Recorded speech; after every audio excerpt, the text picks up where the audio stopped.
বিসমিল্লাহির রহমানির রহিম। ওয়ান আব্দুল্লাহ ইবনে আমরিন ক্বালা ক্বালা রাসূলুল্লাহি সাল্লাল্লাহু আলাইহি ওয়াসাল্লাম। আল্লাহ রসুল তিনি বলেন, আরবাউন মান কুন্না ফিহি কানা মুনাফিকান খলিসান। চারটি স্বভাব যার মধ্যে থাকবে সে প্রকৃতপক্ষে মুনাফিক, খাঁটি মুনাফিক সে। ওমান কানাত ফিহি খসলাতুম মিনহুন্না কানাত ফিহি খসলাতুম মিনান নিফাকি। আর যার মধ্যে ওই চারটি স্বভাবের কোনো একটি স্বভাব থাকবে তার মধ্যে মুনাফিকের একটি স্বভাব থাকলো। অতঃপর আল্লাহ রসুল সাল্লাল্লাহু আলাইহি সাল্লাম বললেন, হাত্তা ইয়াদাহা, যতক্ষণ না পর্যন্ত সে ওই স্বভাবটি ছেড়ে না দেবে, পরিহার না করবে। এক নম্বর, ইজা তুমিনা খানা, যখন তার কাছে কোনো আমানত রাখা হয় তখন সে আমানাতের খেয়ানাত করে। দ্বিতীয় নম্বর, ওয়াইজা হাদ্দাসা কাজাবা, যখন সে কথা বলবে সে মিথ্যা কথা বলবে, যখন সে কথা বলে সে মিথ্যা কথা বলে। ওয়াইদা আহাদা গদারা, তৃতীয় নম্বর মুনাফিকের স্বভাব হলো, মুনাফিক যখন কোনো অঙ্গীকার করে তখন সে অঙ্গীকার ভঙ্গ করে, ওয়াদা ভঙ্গ করে। চতুর্থ নম্বর আল্লাহ রসুল বললেন, ওয়াইজা খসামা ফাজারা, যখন মুনাফিক ঝগড়ায় লিপ্ত হয় তখন সে গালমন্দ করে, গালাগালি দেয়। মুত্তাফাকুন আলাইহি। ওয়ান ইবনি উমারা কলা কলা রসুল্লাহি সাল্লাল্লাহু আলাইহি ওয়াসাল্লামা মাসালুল মুনাফিকি কা শাতিল আইরাতি বাইনাল গনামাইনি। আল্লাহ রসুল বললেন, একজন মুনাফিক ব্যক্তির উদাহরণ হলো ওই বান ডাকা ছাগলের ন্যায়, যে ছাগলটি দুটি ছাগলের মাঝখানে আছে। তাইরু ইলাহাজিহি মাররাতান ওয়া ইলাহাজিহি মাররাতান, একবার এর দিকে দৌড়ে যাচ্ছে আর একবার অন্যটির দিকে দৌড়ে যাচ্ছে। অর্থাৎ ওই বান ডাকা ছাগলের ন্যায়, যে একবার এদিকে ছোটাছুটি করছে আর একবার ওদিকে ছোটাছুটি করছে।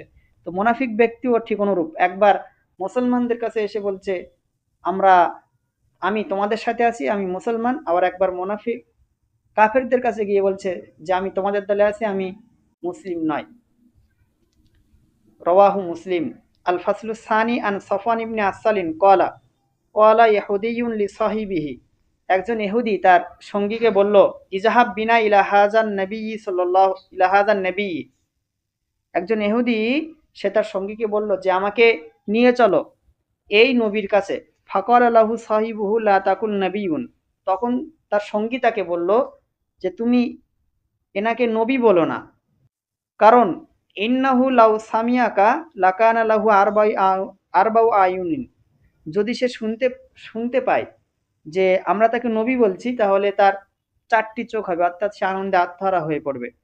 ফাআতায়া রাসূলুল্লাহি সাল্লাল্লাহু আলাইহি ওয়াসাল্লাম, অতঃপর সেই ইহুদি দুজন ব্যক্তি আল্লাহ রসুলের কাছে আসলো।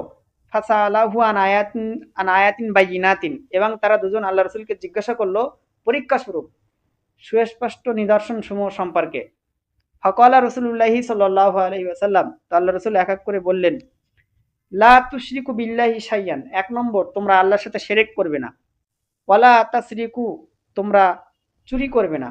ওয়ালা তাজনু, তোমরা জেনা করবে না। ওয়ালা তাকতুলুন নাফসাল্লাতী হারামাল্লাহু ইল্লা বিল হাক্কি, এবং তোমরা কোনো নাফস, কোনো প্রাণকে, কোনো মানুষকে অন্যায়ভাবে হত্যা করবে না, যেটা আল্লাহ হারাম করেছেন, তবে ন্যায়সঙ্গতভাবে ছাড়া।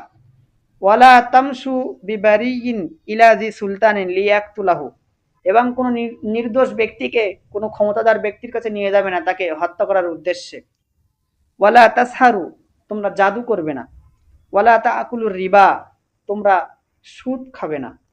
ওয়ালা তাকজাফু মুহসিনাতিন ওয়ালা তাকজাফু মুহসিনাতান, আর তোমরা কোনো পুণ্যবতী নারীকে জেনার অপবাদ দেবে না। ওয়ালা তাওয়াল্লাউ লিল ফিরারি ইয়াউমা জাহফি, এবং যুদ্ধের ময়দান হতে তোমরা পলায়ন করবে না। ওয়া আলাইকুম খাসাতাল ইহুদি, আর বিশেষ করে হে ইহুদিরা, তোমাদের উপরে বিশেষ যে হুকুমটা সেটা হলো আল্লাহ তা'তাদু ফিস সাবতি, যে তোমরা শনিবারের দিনে কোনো সীমালঙ্ঘন করবে না। কলা, অতঃপর রাবি বলছেন, ফাকাব্বালা ইয়াদাইহি ওয়া রিজলাহি, সেই ইহুদি দুজন ব্যক্তি আল্লাহ রসুলের হস্তদ্বয় এবং পদদ্বয়কে চুম্বন করলেন। অকলা, এবং তারা বললেন, নাশহাদু আন্নাকা নবিয়ুন, আমরা সাক্ষী দিচ্ছি যে অবশ্যই আপনি আল্লাহর রসুল, আল্লাহর নবী। কলা, আল্লাহ রসুল তখন বললেন, ফামা ইয়ামনাউকুম আন তাত্তাবিউনি, তাহলে তোমাদেরকে কিসে বাধা দিচ্ছে যে তোমরা আমার অনুসরণ করবে, আমার মেনে চলা হতে কিসে তোমাদের দুজনকে বাধা দিচ্ছে? কলা, তখন সেই দুজন বলল, ইন্না দাউদা আলাইহিস সালাম দাআ রাব্বাহু, হযরত দাউদ আলাইহিস সালাম সে তার প্রভুর কাছে দোয়া চেয়েছিল যে আল্লাহ ইয়াজালা মিন যুররিয়াতিহি নাবিয়্যুন, যে তার বংশধর থেকেই যেন নবী আসে। ওয়া ইন্না নাখাফু, এবং আমরা ভয় করছি, আন তাবিয়ানাকা, যদি আমরা আপনার অনুসরণ করি, আইয়াকতুলানাল ইয়াহুদু, তাহলে ইহুদিরা আমাদেরকে হত্যা করে দেবে। ওই জন্য আমরা আপনার অনুসরণ করতে ভয় করছি, যে যদি আমরা আপনার অনুসরণ করি তাহলে অন্যান্য ইহুদিরা হয়তো আমাদেরকে হত্যা করে দেবে। রওয়াহু তিরমিজি ওয়া আবু দাউদ ওয়ান নাসাই।